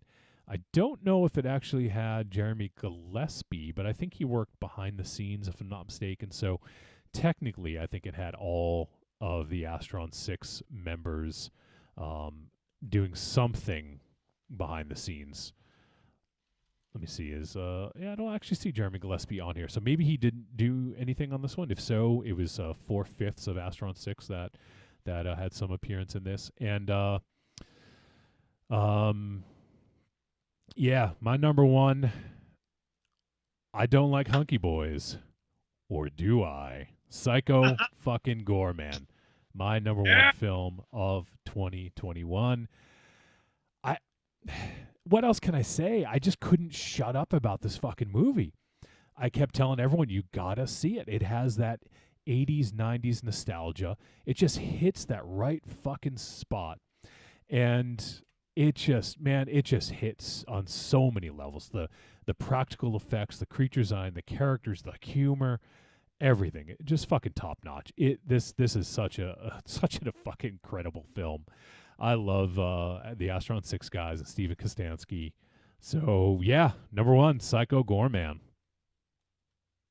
All right, well, let's go to Aries and find out what his number 1 is. We know it's not Psycho Gorman. All right, so you're gonna make me read through my list again. Yes. I know I had trouble with my number 13. Yes, please. God. Vigil. Vigil. God damn it. Okay. Virgil, yeah. Virgil. 2 Heads Creek. 11 was Synchronic. 10 was The Silent Partner. 9, The Empty Man. 8, Malignant. 7, Come True. 6, The Advent Calendar. 5, Bloody Hell. 4, Promising Young Woman. 3, Army of the Dead. 2, Psycho Gorman. And number 1, No drum roll. Damn it. It was already mentioned once. I went back and forth as to 1 and 2. It was a tough decision for me, but something about this movie just put it one step above. Not quite as fun of a movie, but very interesting to me. The concept behind having a group of psychopaths needing a therapy group. Just, I don't know, something about that. And then the rest of the movie, the way it played out, was just very entertaining. And the Vicious Fun is my number 1 movie. Wow. Wow. All right. Aries, Vicious Fun. Let me mark this one down here. Gets 13 points because it was number 1 for Aries. Maybe even resuscitate yourself. All right. Ravenshadow, let's hear it. All right, yo, number 13, Willy's Wonderland. Number 12, Coco D, Coco Da. Number 11, Queen of Black Magic. Number 10, Vicious Fun. Number 9, The Maid. Number 8, Vigil. It's very easy to say. Number 7, Candisha. Number 6, Fried Berry. Number 5, I got medical problems. Werewolves Within. I can see that. Number 4, Last Night in Soho. Number 3, Synchronic. Number 2, Promising Young Woman. And number 1, if there's any doubt, that should be ending up in the Trick or Treat Radio pantheon of films we discussed. A potential membership would include, Gun Woman, Manborg, Miami Connection. All I can say is my first selection would have to be a movie that normally I like at R, but this one is PG. And this Psycho motherfucking Gorman. Yeah. All right. It appears on all 4 lists now. That's not a surprise. But yeah, there you go. Ravenshadow, Psycho Gorman, number 1. All right, MZ, let's go ahead, run down the list, and let's hear your number 1. We know it's not Psycho Gorman because you already picked it. All right, yes, my number 13, Werewolves Within. Number 12, Caveat. Number 11, The Empty Man. Number 10, The Night House. Number 9, Coco D, Coco Day. Number 8, Vicious Fun. Number 7, Malignant. Number 6, Bloody Hell. Number 5, The Maid. Number 4, Psycho Gorman. Number 3, Last Night in Soho. Number 2, Saint Maud. My number 1 film it rings on every conceivable level. Performance, technical aspects, story, pacing, the direction. Even location was very, very important in this film. It's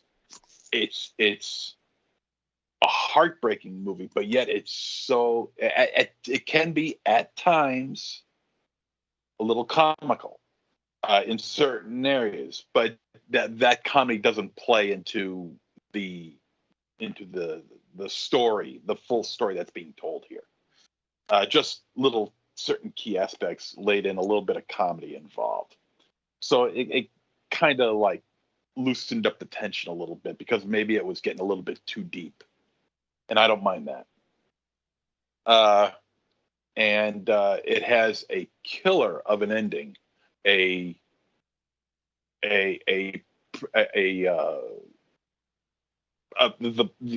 preferred ending. I liked the way this ended, but also it's also tragic in how it was played out. Wonderfully acted by everyone involved, wonderfully directed, and I couldn't hail this movie enough. The second I saw, I'm like, this is going to be tough to beat as number 1, and that is Promising Young Woman. All right. So Promising Young Woman was MZ's number 1 film of the year. All right. So let's see here. I think I got everything. I think I can do the scores relatively quickly. I will need you guys to talk for a few minutes while I kind of figure things out here. But Let me actually, before we do that, let me actually run down. So, Ravenshadow, I picked for you Psycho Gorman. I was correct. Thank you. I picked Teton for MZ. I was wrong. Yeah, I don't know why you picked that. I hated that movie. Well, I don't remember. You're fucking weird too, though. You'd be like, I fucking hated it. Sucked. Treat. I really enjoyed the gore. Good practical effects. Trick. I was wrong about Ares. I picked a film that you didn't even have on your list. So, there you go. I picked a film for MZ and a film for Ares that weren't even on their list. So fuck me, I guess. I picked Last Night in Soho for Ares. But Ravenshadow, you were right about me. I was right about you, Johnny. You were not right about Ares or MZ though. That's okay. Even though you said you picked the one for Ares, but you didn't. Or you were going to pick Army Dead, but you never said that. So, all right. So play back the entire message. I said. So I got one right. You got one right. Let's see. MZ picked Psycho Gorman for me. So he was right about that. He picked Fried Berry for Ravenshadow, which was not right. And let's see. He picked one for Ares. Let me see if this was even on. No, it wasn't even on Ares' list. He picked the Green Knight for Ares, and that was wrong. So MZ got 1 point. Now Ares picked Psycho Gorman for me, for everybody, which means Ares got 2 right. Me and Ravenshadow. Yeah, it's better he did in school. But what? It's better than he ever did in school. He got 2 right. So Ares is the big winner. Ares, you win a big fat gift certificate for $0.00. Oh, okay. Yeah, Ares, you just won yourself a brand new card, and you can pick the keys up over at Ravenshadow's place. Yeah. You may have to. Do you know how to hotwire? Actually, take it. Actually, I was gonna say that would probably work out. Ravenshadow would be completely fine with that. Just crash it into a tree. Don't leave any prints. And just let me. You live on a hill. Park it on the street and forget to put it in park. Yeah, just like that kid in The Boy Behind the Door, Ravenshadow. Nice. I'll do that. All right, so I do need to do some math here. So if you guys want to just I don't know, we're obviously going to hold off on honorable mentions. So if you guys want to just kind of talk about the list, and if you guys have thoughts about being surprised about ones appearing on lists, but I'm going to let you guys just kind of take over for the next few. Okay. Well, you know what?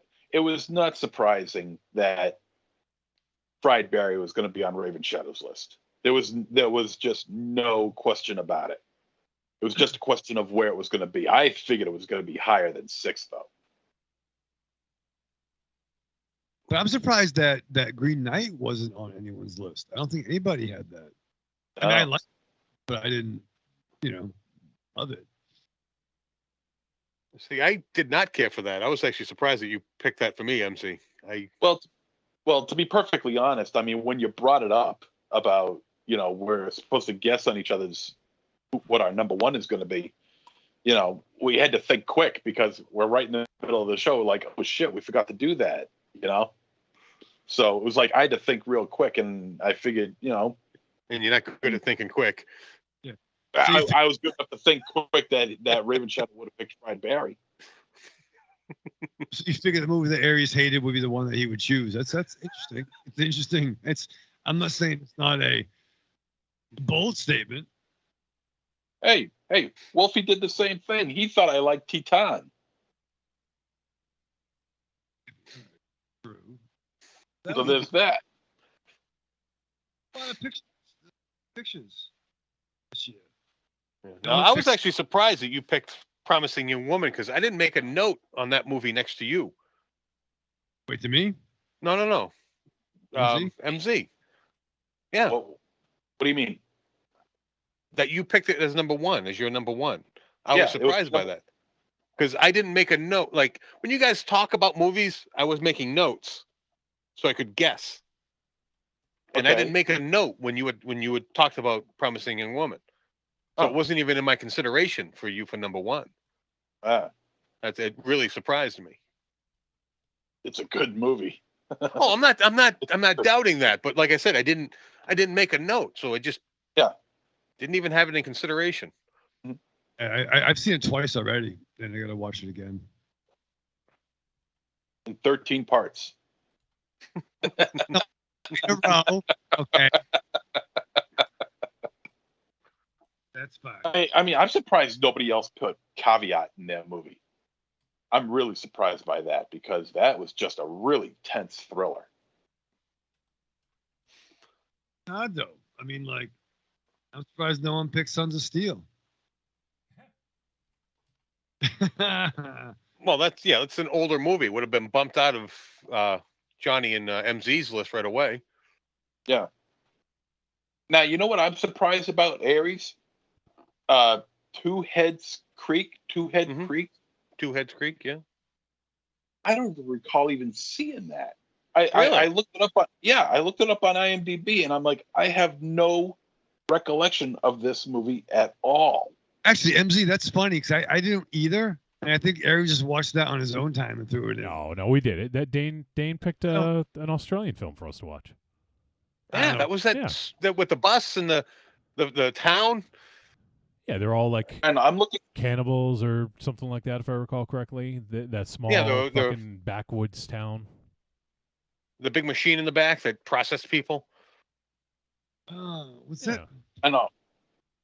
I'm looking at the trailer now. I have no recollection of this at all. Like none. All right, well, watch it. It was good. I don't remember any of this. You must not have liked it very much then. Jeez. Oh yeah, it's like listening to Ravenshadow there. I don't remember this movie. Yeah, I don't remember. I mean, I'm looking at the trailer right now, and you would think that I would, at least a scene would trigger a memory. I have zero memory of this. None. All right, I think. Let me sort this. I don't remember this movie at all. Jesus Christ. I don't remember even the Windows of feel like this is a fucking movies like they should have just more movies should be stand out more titles. All right. You guys want to hear the master list? That was actually pretty quick. Yeah. Yeah. All right, so let me just double check my math here, and so between the four of us, there's 52 selections. So 52 films. Obviously, there's a lot of crossover. So we ended up having 29 films. So 29 different films made the list. So there's a lot of crossover. So out of the 60 films, just under half of them made somebody's list. So I think that's kind of interesting. Half the films made the list. I don't know. I want to say that, I could pull up, let me actually pull up last year real quick because I'm actually kind of curious to see, I have a feeling this year had more films selected, than last. So let me see, 2020 year end. Okay, here we go. Oh, actually, no. Last year was 31 films. So this year had 29 films selected. That last year had 31. I'll just run through the list last year. Might as well. I think we did that in the past. So last year's films we did. I'll just go quick from 13 down to 1. Relic, Dr. Sleep, Guns Akimbo, The Vast of Night, Rent-A-Pal, Little Monsters, One Cut of the Dead, Possessor, VFW, Uncut Gems, Antebellum, Color Out of Space, and the number one film of last year was Why Don't You Just Die? Which is interesting because, let me see. Yeah, Why Don't You Just Die was not a number one pick for anybody, but it just appeared either 2 or 3 for everyone. Oh, is that S'mores, MZ? Yep. Oh, S'more's making her first appearance on the show, I think. Oh, Got some Hey, cover that thing up. yeah. It's a PG show here. Yeah. Why don't you put some clothes on that thing? That's pretty awesome. Yeah. Yeah, go ahead, tunnels Ravenshadow. light in the tunnels of train. But what was the number one? What was it about? What was it about? You don't remember Why Don't You Just Die? Uh, That was It's been said to me. it was the Russian movie about Russian film. the kid in the apartment complex. Yeah, it has like a spaghetti western style to it. No, yeah. it didn't. Yeah, but Yeah, it was they were smashed. Smash the TV. Yeah. Yeah, the 1, 2, 3 evil can't touch me. I fucking don't tell me. Yeah. I fucking say that. What? Don't tell you. You just asked. It was in I your was top. confused. It was in your top 3. But you're not as confused as I am, Johnny. No, you're fucking right about that. No one. Yeah, No. nobody is. Oh my fucking god! Wait, I gotta see. Was it your number one? It might have been your fucking number 1 movie. I am the one. His number one movie. Doesn't I thought it was mine. Let me see. No, Guns Akimbo was yours, Aries. Oh, no. yeah. Oh, Okay. Ravenshadow was your number 3. I'm sorry. Doctor Sleep was your number 1 last year. So, all right. So now the master list. Let's run down. Number 13 is Army of the Dead, and that's because it appeared on 1 list, and it was Aries' number 3 selection. Therefore, it got 11 points. Number 12 is the Advent Calendar, and that appeared on 2 lists and had a total of 11 points. Once again, it gets the tiebreaker over Army Dead, even though they have the same amount of points because it appeared on more than 1 list. Next is actually, let me see. I might have a tiebreaker for the next one. Let me take a look. So Malignant was number 11. That appeared on 2 lists with 13 points. All right, next up, let me just see. I might need some tiebreaker stuff here. That was higher, and that was okay. So the tiebreaker's already all set. So so number 10 was the film Come True, which appeared on 2 lists and had a total of 14 points. Number 9 was The Maid, which appeared on 2 lists and had also 14 points. Number 8, Synchronic, which also appeared on 2 lists and also had 14 points. Number 7 is Bloody Hell. And Bloody Hell appeared once again on 2 lists, but was higher up, so totaled 17 points. Number 6, Saint Maud, was also on 2 lists, and this one totaled 20 points. Number 5, The Empty Man, and that appeared on 3 lists with a total of 20 points. That's why it's higher than Saint Maud, because it appeared on 3 lists. Vicious Fun is number 4, and that appeared on 3 lists with a total of 23 points. Number 3, Last Night in Soho. That also appeared on 3 lists. Let's see, who didn't pick that? Was that Aries? That was me. Yeah. All right, so Aries didn't pick that one, but that ended up being number 3 with 32 points. And then there's a big jump as we get to number 2. Number 2 was Promising Young Woman, and that ended up with 45 points. It was it appeared as a number 1, it appeared as a number 2, and it appeared as 2 number 4s. So it made all of our top 4 list. So Promising Young Woman, top 4 for all of us. Now, number 1 film. Well, let me run through the list now. I guess we'll go through the whole thing just so it's a little bit more, makes more sense. We had Army of the Dead, number 13. Number 12, The Advent Calendar. Number 11, Malignant. Number 10, Come True. Number 9, The Maid. Number 8, Synchronic. Number 7, Bloody Hell.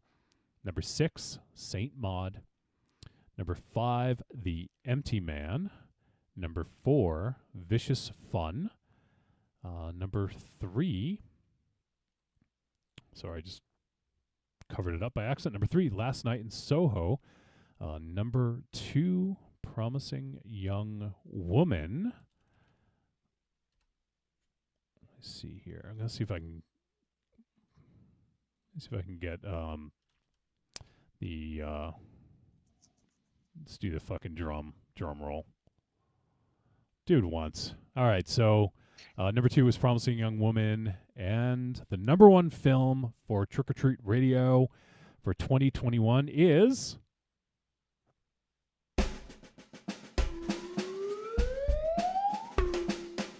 surprising absolutely no one, Psycho Goreman, the number 1 film for 2021 for Trick or Treat Radio, and it had 48 points. So, pretty outstanding. What's funny is I just lost these guys, so I got to get them back here because my iPad died. And then we're going to wrap things up. But let me just get these guys back real quick.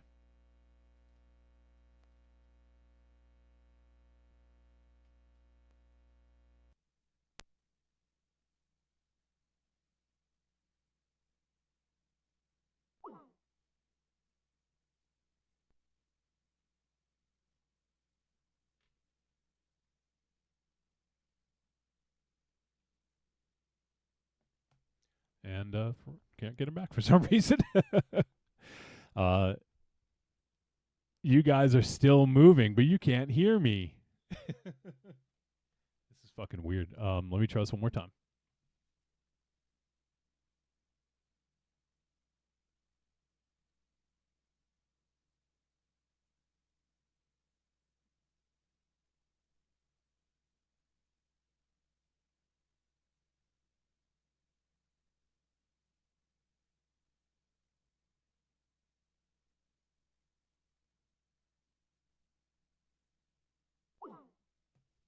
All right. Well, it's not working. Let me see if we can do this another way with these guys.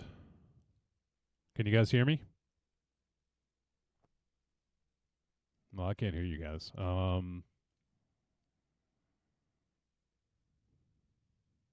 right. You know what? We're going to have to end the episode. It was the end anyways. Because I can't get these guys back. Let me see if I can actually, let me try one more thing here.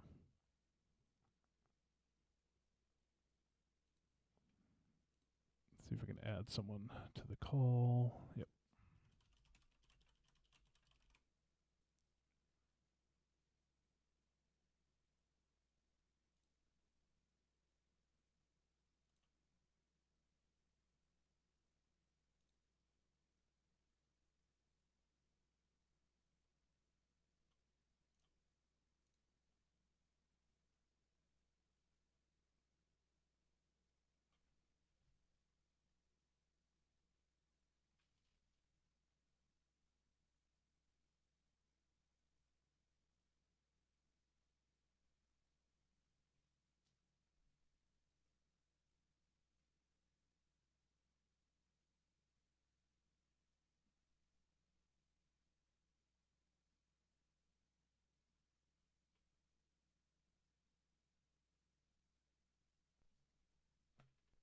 I'm not sure. There we John's go. coming.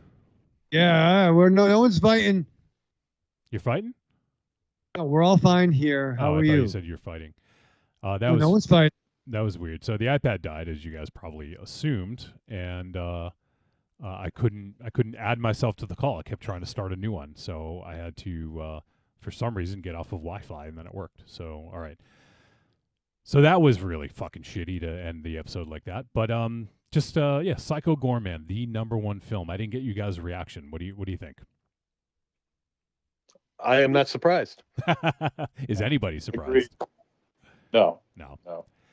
It's yeah. Well, I mean, well, go ahead. well, Wolfie, when we did the show to review the movie, you made it more like a show dedicated to it than rather actually doing a full blown review on it. It was kind of it was very one sided from the very start. I don't remember, but I mean, you're probably right. What does that mean, though? But like, not for nothing, we love these creators. They've been a huge part. Yeah, but what I'm saying is that it you know, it's the genie's out of the box. You know, the way Wolfie presented the show, he says, "All right, well, we're going to start reviewing the movie." Well, actually, it's not going to be a review. It's more like a dedication to this movie. So, like the guesswork on whether it was a trick or a treat was completely out the door. Well, I think people could have guessed that. I mean, it's not a big surprise. And going through the list, I'm going through previous years. In 2015, our number one film of the year was The Editor. I don't know if I have. Yeah, so 2014 Father's Day was number 14, so it just missed the list. I don't have the 2013, so I don't remember if Manborg ended up. I don't know where that one is. So I don't know if Manborg ended up there, but looking at 2017, The Void was our number one film. You know, so I think at this point it's kind of no secret. So yeah, I mean, it's not a big secret that we love Astron 6, and any opportunity that we get to talk about one of their films, it's probably going to be more of us just sort of like, you know, like reveling in it in its glory, as opposed to, you know, making it into like an actual film review discussion. So, but yeah, no surprise that Psycho Goreman was number one, and it appeared, as I mentioned, on all four lists. Made 2 number ones, made 1 number 2, and made 1 number 4. And let's see. I was actually surprised, MZ, you were the one that picked it number 4. I thought it might have been a little higher for you, but look at you. You've matured. Where Promising Young Woman was your number 1, Saint Maud your number 2, and Last Night in Soho your number 3. Mature. I'm immature. All right, so let me just double check, make sure there's no extra emails that came in, and it doesn't appear so. So I think we're in the clear. We have wrapped up 2021 in grand fashion.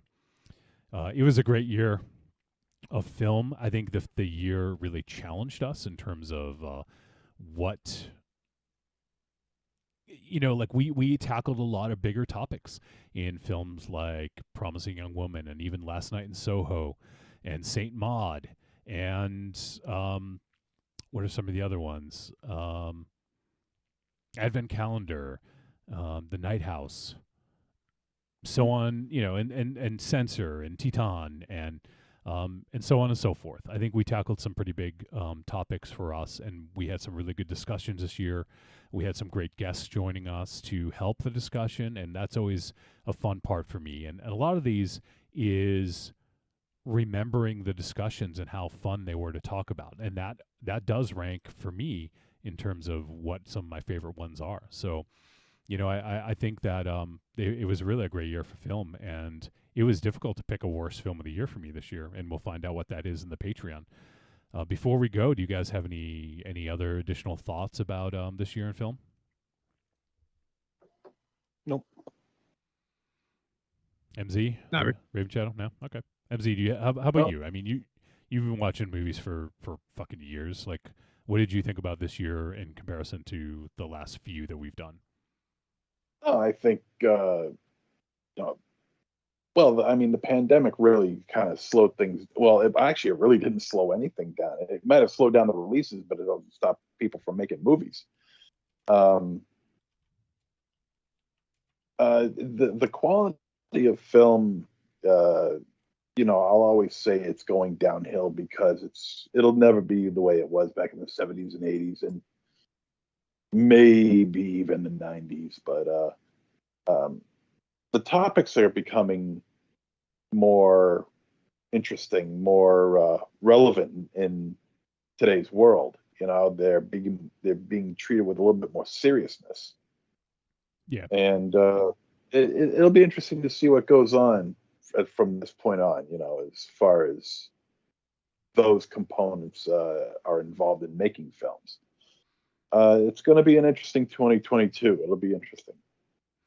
Yeah, I agree. I think that I mean, as the world changes, I mean, as you know, when we started doing the show 9.5 years ago, we were in a very different world, and a lot has changed in that 9.5 years. And you know, I feel like a lot of the conversations and the topics are, you know, really sort of dissecting societal structure in a pretty interesting way and really allowing us to kind of rethink old habits and rethink the way we're taught, you know, how things are or how they should be. And I think that that's really interesting to have these discussions and to really make us think, because a lot of us, and I'm not really talking about us as the hosts. I'm talking about just people in general. Don't take a lot of time to really think about what things mean to them. A lot of people don't stop to take the time to think about, you know, hey, I used to think this way, but now I've changed a lot in the last couple of years. They don't, you know, kind of go back to these ways of thinking and reevaluate them. And I feel that art is a really great way to do that, because a lot of times we don't do that. Just in general. I mean, how many times do you guys like just sit down and just say, oh, you know what? Like, I used to think about things this way 5 years ago, but now that I've changed a little bit and the world has changed around me, how do I feel now? Like, none of us like probably do that. And I don't mean just you guys, I mean the listeners too. So I think that art is a really great representation of societal changes and really starts a discussion for us to dive into and really reevaluate and re-examine how we approach things. And so I think that's one of the great things about film in general. I think film is a great medium for that, because you can digest it in 90 to 180 minutes, depending on the movie. You know, and whereas a book, it's going to take days to weeks or months, depending on how much time you get to read. And you know, so I think movies are just a great discussion point, and it really has allowed myself to reevaluate my stance on things and to revisit them. And I think that's a really great thing. And I think that we did more of that this year than in years past. And I think that it maybe won't make us better people necessarily. It could, but it just will make us be a little bit more sensitive to issues that we may not deal with on a daily basis, you know. And I think that that's super, super great. And I think it's interesting that we have that ability. So do you guys have any thoughts on that or any final thoughts before we say our goodbyes? No. All right.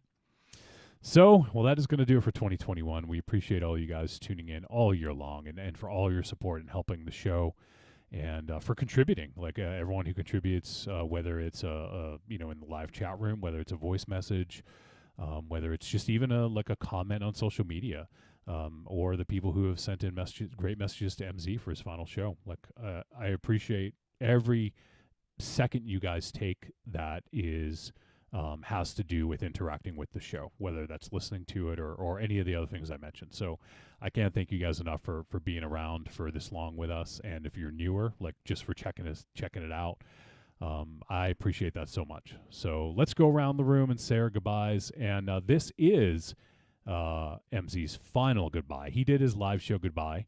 That was the big one, but this is his final goodbye for the regular podcast feed. There will be a Patreon episode that we're recording after this that will be officially his final show. But let's kick it off with MZ. Arrivederci, douchebags. All right, Aries. Goodbye. Ravenshadow. Live fast, love hard, survive with your fucking mask on. Keep it on, gang. It ain't fucking done yet. Happy New Year. In fact, we just hit a fucking record, the most cases ever during the pandemic in America today. Or yesterday. USA, USA, we're number one. Number one, 2 weeks. So you just be careful out there, everyone. I know this Omicron doesn't seem like it's quite as bad, and hopefully that's the case. But just still be careful. But yeah, as I said, we appreciate all you guys and every little interaction you have with us in the show. We love it so much. So 2021 was a great year for film, and we're looking forward to a new beginning next year, 2022, without MZ, unfortunately. So we'll see you guys in 2022.